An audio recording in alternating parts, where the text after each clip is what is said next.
Hey guys, welcome to a Gypsy's Epic Reviews. This is the first Epic Reviews I'm going to do. I'm not sure if I'm going to do very many more. Maybe. I don't know. Basically because of the other channel, the WHC Tech Club. I'm going to be reviewing games on there. But anyway, this is the part of my channel where I review a game that just came out. Now, for the first one, this isn't really a game, it's more of a map for Minecraft. And it's called Pandora. It was made by a guy named Sorvius, and his YouTube channel is MyGamersInsanity, and he does a lot of Minecraft videos, and he kept talking about this on his channel. I'm like, oh, well, that seems pretty cool. I guess I'll try it out, because I like adventure maps, and this is very like the best adventure map I've seen so far. Now, just to tell you all, I'm not sure if I actually made it to the end or not, because my computer can't run, or it can run Minecraft, but it'll crash sometimes. Like, if I go into the nether, it's going to have like a 75% chance. So I don't know if I actually made it to the end of it for those of you who have actually played the map, not trying to spoil anything, but yeah. Anyway, where was I? This map, he said that it resembled Half-Life in a sort of way, and I can relate to that, because I've played through Half-Life, and it did remind me a bit of Half-Life at a couple of points in the game, how you would just keep moving on, and you wouldn't stay at one point. And there were a lot of puzzles in it, and he really used the powered mine carts, the powered mine tracks, and the carts and the switches for the mine carts very effectively in this. A lot of it was really cool how it worked, how you had to hit buttons to open different switches and doors. And I really liked the fact that you had to find the codes and then put them into the web browser. Now, for this video, I don't actually have any gameplay of the game because my computer is kind of crappy when running it, of course. So, no gameplay of it. I just have the little icon there for the Pandora. And I didn't actually, well, I heard the music and sounds for it, which were really cool for it, but I couldn't get them to work on my game, so I don't know where they played or anything. I think I just put the file in the wrong place. I might replay through it again because it's really fun.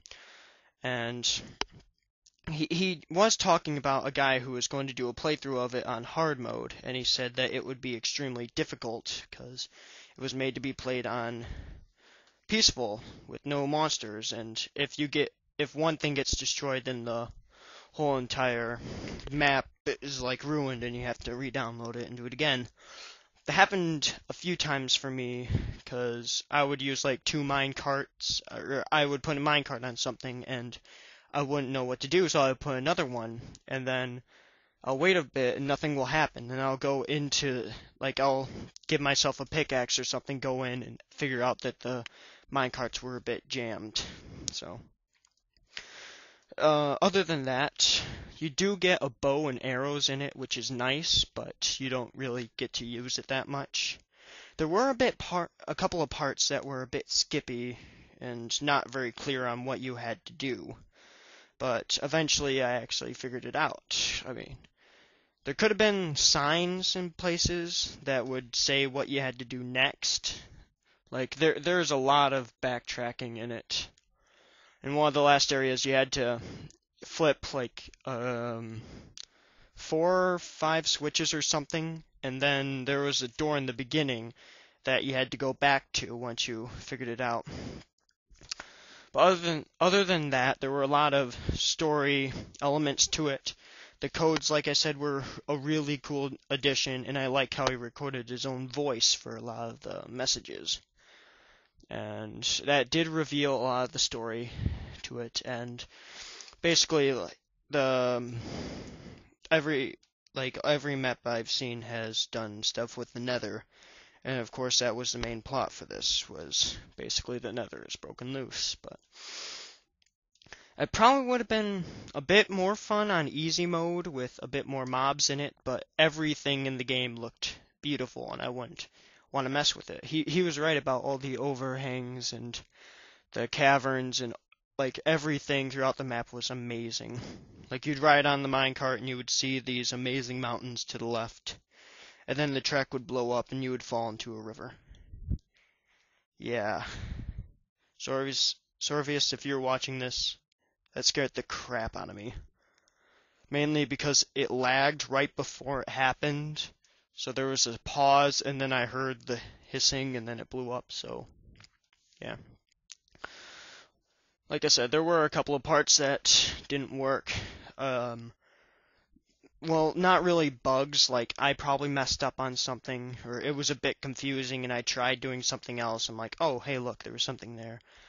Or there was a part where two more doors opened by flipping a couple of switches, and I had no idea where the doors were, so I followed the mine carts to see where they went, and I figured out that it was a really obvious spot, but I just didn't look back there because I didn't know that it would actually be there. But like I said, a lot of the stuff in it was really cool designed.